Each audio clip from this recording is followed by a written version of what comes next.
My name is Sheerin. Welcome to the Church of Spiritual Growth in Burlington, Massachusetts. Beverly. Beverly. Yeah. Oh, Beverly. You said Burlington. No. Beverly. If you haven't been here, you really need to check this out. Good morning, everyone. Good morning. You know, life is an interesting journey here because of the fact that ultimately, through everything I've learned, everything I've grown through, is discovering first and foremost that being a soul, that time doesn't exist in the spirit world. Time exists here because we need to learn cause and effect. Where you're in the spirit world, if you think something different, it changes. If you imagine something you want to do differently, it just changes. But here we have cause and effect, and the reason is because we have linear space, which gives us the advantage when we return to spirit to actually look at the cause and effect of our lives. And it becomes a really interesting thing because I find that a lot of people divide themselves between the victim aspect or the hero aspect. And the truth is that I do believe that we're here to find balance. I've said this 100 times, I'll say it 100 more. I don't believe in devils and I don't believe in evil. I do believe in screwed up, a lot of really screwed up people. And the way that the spirit world introduced that to me, they said that coming from the spirit world to this world is like donning equipment and trying to go live at the bottom of the ocean. That we know for a fact that there are places in the ocean they can't even send equipment, never mind a person, because of the fact that ultimately it would crush them. That there is equipment that they're still trying to perfect to go into the deepest part of the ocean because nobody has seen what's there. There is a theory that we know more about the cosmic universe than we do our own oceans. But getting back to the way they explain this to me, if I was going to go from this world to go live at the bottom of the ocean, I would need a dry suit because I would freeze to death without it. I would need a special helmet because the weight of the water will be so intense that it could crush my head. I would need special oxygen because the air we're breathing is not the air you can breathe there. So you actually end up with liquid oxygen if you try to go live at the bottom of the ocean. It's kind of an interesting parable because they said going from spirit to this world is equivalent. But they also said that there are lots of people that are swimming rapidly down, absolutely convinced that they were correct. And they said that meditation was us slowing ourselves down so we can see where the bubbles are going. Because until you can see where the bubbles, you don't know what is up and what is down because the pressure on us is that intense. So that ultimately they told me that there are angels that have taken physical form.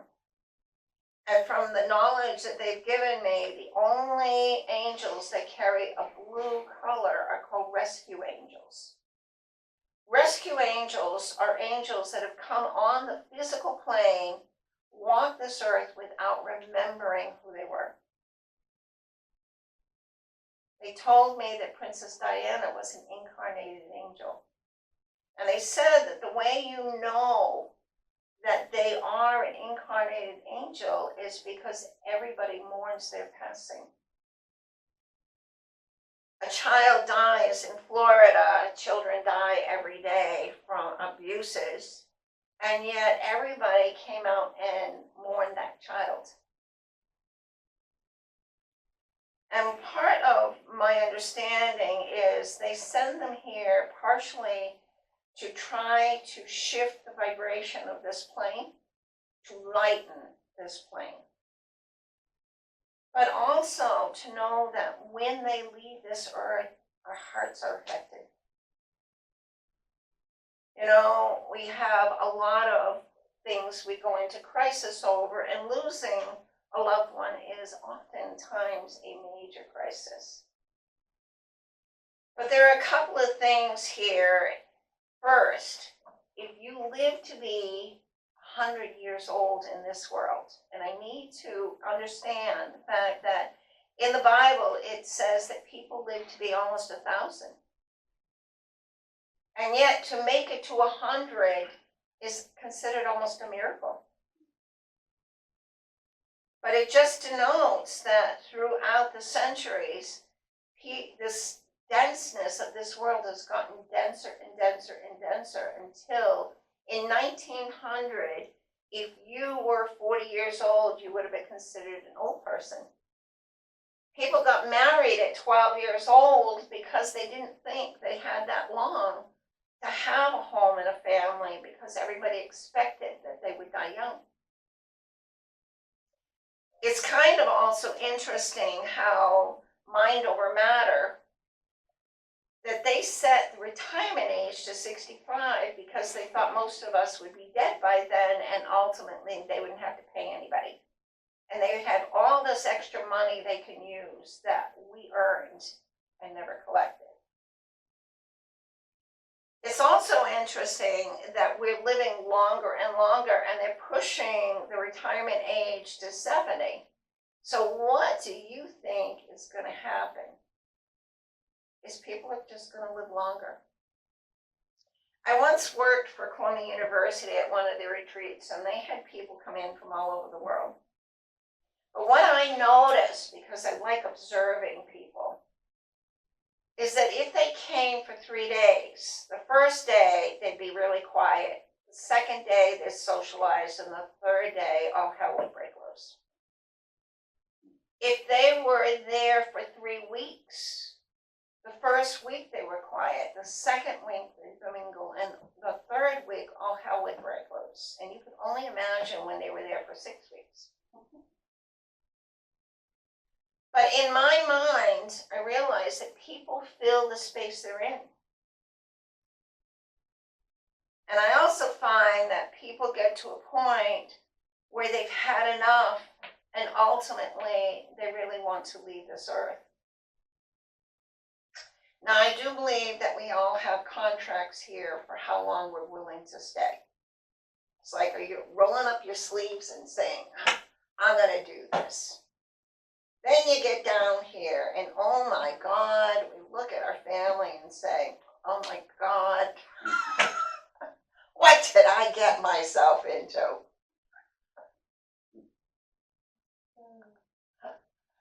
Does anybody know how stupid this is? And then we're forced to grow up. And what they found scientifically is there is a portion of our brain called moral reasoning that never turns on until you're between 6 and 8. Between. And sometimes never, yes. But that's where we get people who are amoral. Amoral people literally are people that cannot distinguish between the truth and a lie. They can't, because their moral reasoning is broken. And then we get the opposite with people who take it too seriously. And moral reasoning says that God is going to punish me if I'm not perfect. And so we spend a lot of time trying to be perfect. And I've been told time and time again, if I was perfect, I wouldn't be here in the first place. The other thing that my angels have told me, if I'm not screwing something up, I'm not growing. I'm not learning. So it isn't the process that is just, this is a dense place to be, and it is. they've told me that there are angels that have come and taken physical form and actually took the millennium in order for them to remember who they really were. Because of the denseness here. Imagine being so sensitive to the energy around you that it takes you over, takes over your thinking. How many people do we know that's happened to? Right? So that ultimately they got taken over by the denseness of this world, unexpecting it, and they have to reincarnate themselves until they reach a point of remembering. But the other thing I want to just say as a sideline here is blue angels are the only ones that have actually walked through the denseness of this world and graduated. And they told me that if an angel can lose their way in the denseness of this world, how much more do they celebrate that you were willing to try?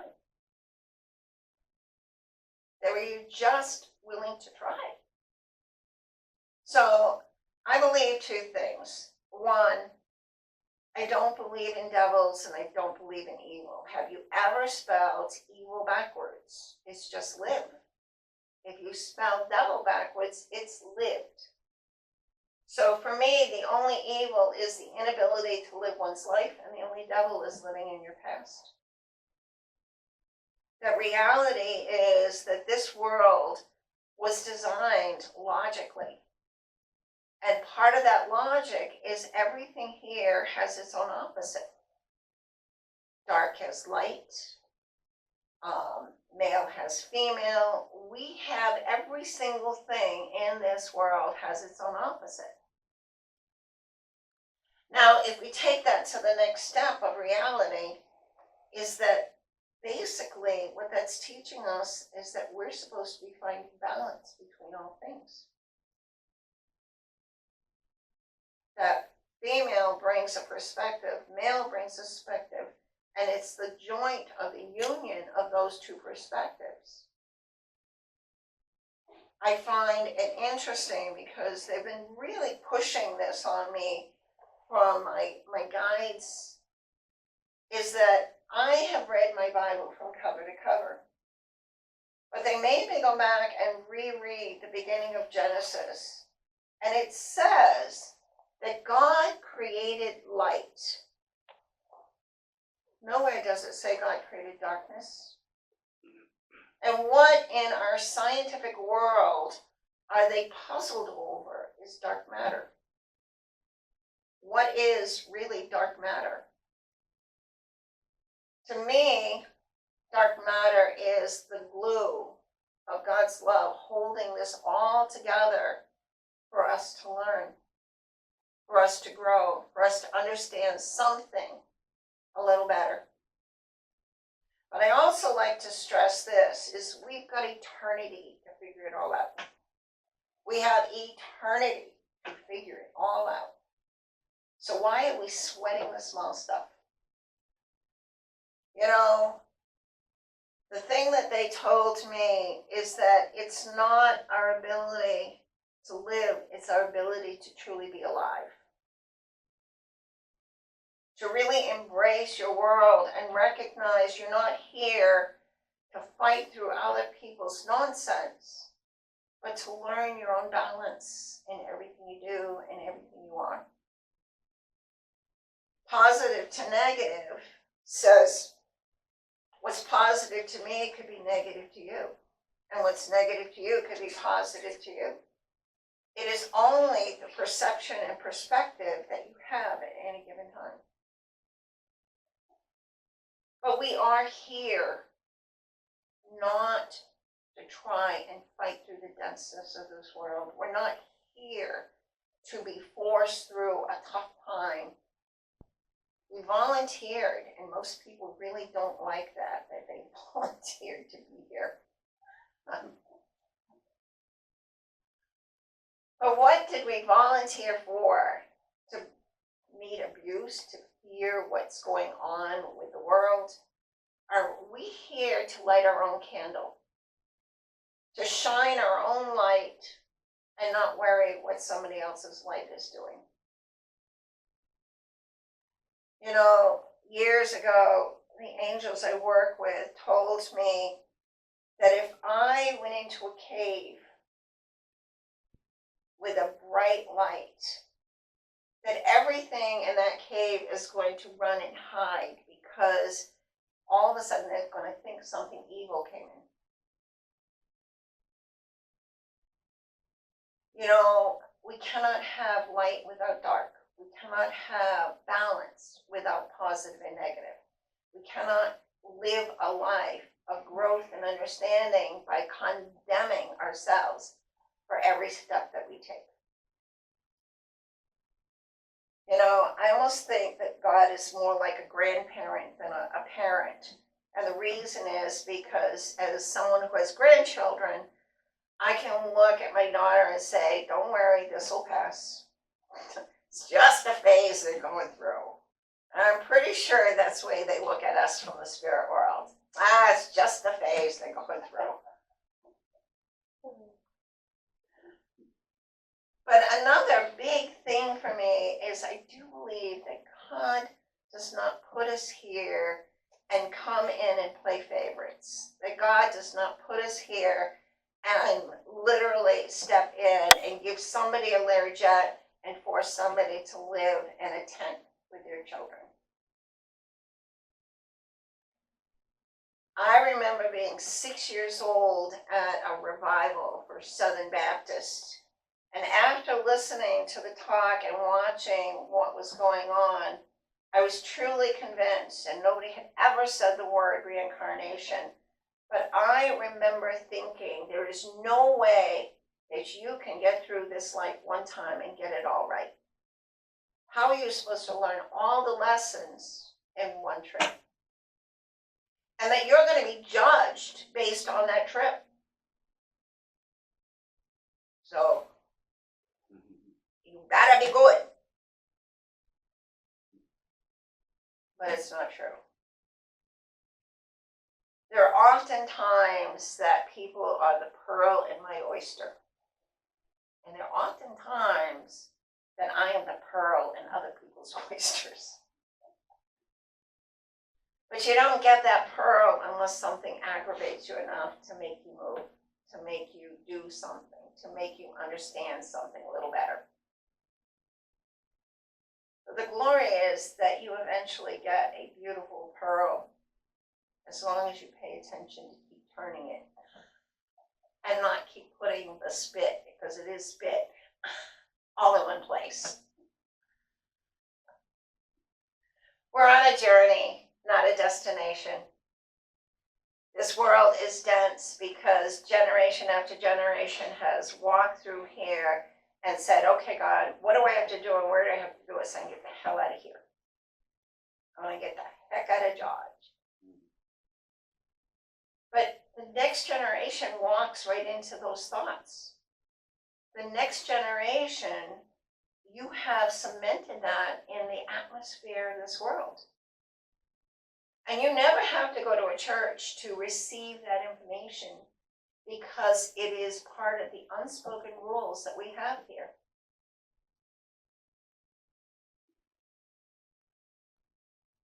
But if somebody doesn't aggravate us, we are never going to grow. We're never going to learn something else. We're never going to be the best we know how to be. We have to learn. So I don't believe that God comes in. I do believe it's just like I sent my kids to school. I put my faith in the fact that the right teachers are there to give them the knowledge they need. And sometimes the student and the teacher clashes, and so that I may have to go into school and try to sort that out for them. But other than that, I leave my kids to be taught by the school system that I sent them to trust that the right teachers are going to be there to help them. So I do not believe that God comes into this world and interferes with anything, because we're here to learn. But God will intercede by sending the right people to us at the time we need, if we pay attention. There are so many things that I've learned working with people, and I've been working with people's lives since I was 18, 19 years old. Watching the dysfunction that people fall into and the excuses they make to be in that dysfunction.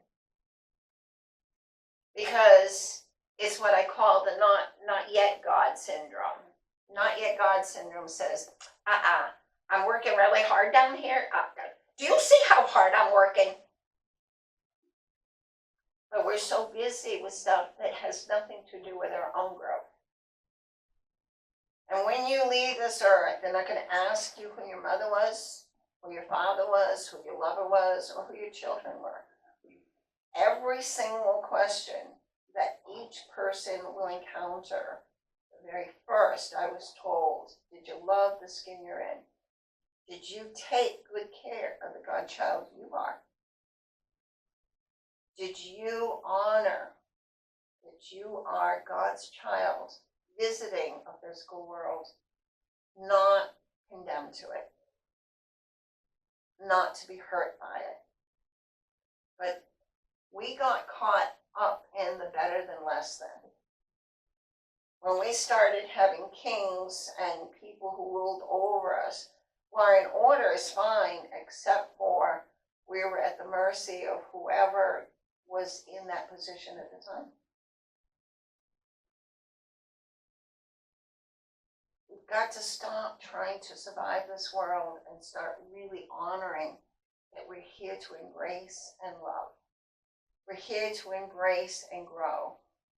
And it's just part of our nature to do so. Loving the skin you're in, honoring that each step of the way is a lesson for us to learn and to grow from. Choices that we make, decisions. We've got to stop playing the blame game, not my fault, because if I had better parents, I wouldn't be doing this. Not my fault, because if this had come my way, then I would be better off. And my observation is the more people have, the less they want to consider other people. The more people have, the less they are heart-centered and more self-controlled. When you're in the spirit world, you're connected to everybody, and everybody's connected to you. So where do you start and where do they end? Where do you begin? What are your thoughts? What is your beliefs? And I believe that God set this world for us to learn that. Not all this other nonsense. Frustrating in the fact that I used to get into trouble every time I said, nobody's in front of you, nobody's behind you. You're not in competition for anybody else. Nobody is better. Nobody has more talent. Nobody has. It's just how many times have you come through here and learned? Nobody like Beethoven writes a sonata at a child, a young child, unless he's been working on that several lifetimes. We're in a time of a lot of change. We're in a time of a lot of growth. And we can either get lost in what other people are, what other people think, or we can honor that we are the direct descendants of God. The Bible says we are the children of God. I don't know about you, but the children I have are the people that came through me, not somebody I just knew. And I believe that we are too, that it is not that God gave us over to, gave us a body and gave us a soul, is that God gave us a soul and a place to practice creation in, that you can't get into too much trouble. Because the worst thing that's going to happen is you die. Yeah, you'll come back and do it again. I've heard lots of people say, I don't ever want to come back here again. They said, I don't have to come back here again. And I say, yeah, they will tell you that.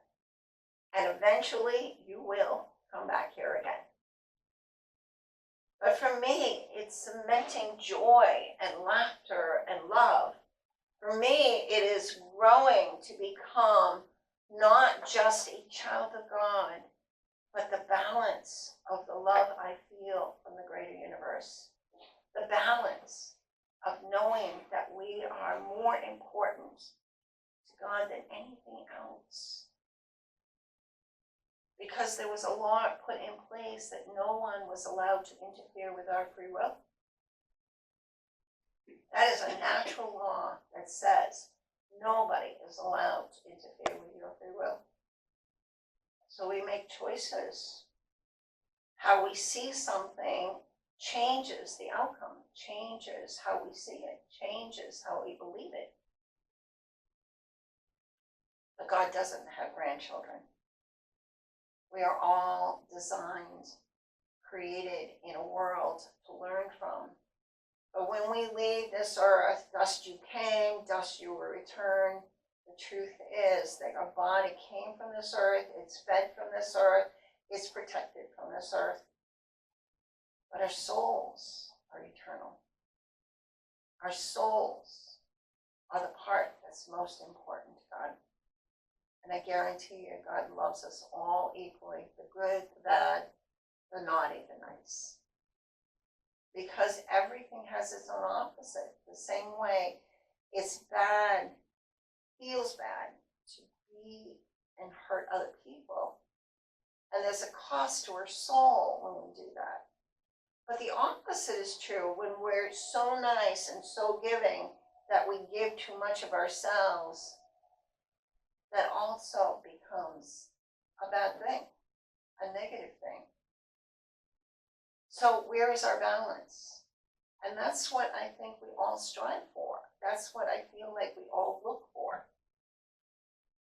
So leaving aside that there's any evil and recognizing that people who are in your eyes, that are actually souls that have lost their connection to God itself. But I can't judge their position. I am not in a place to see their bigger picture or what they went through in their last lifetime. I just have to decide, does it suit my soul? Does it work for me? Does it feel right? Because that's my job. What they do, they have to do for their own reasons, but it's not my choice. I didn't do to them what was done to me. But how many people think that they have permission to hurt somebody because they were hurt? I am going to close this out because I could keep going.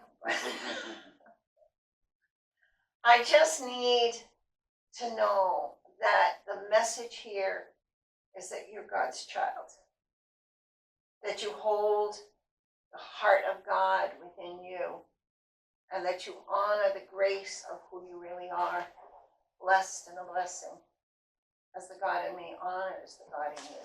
Thank you.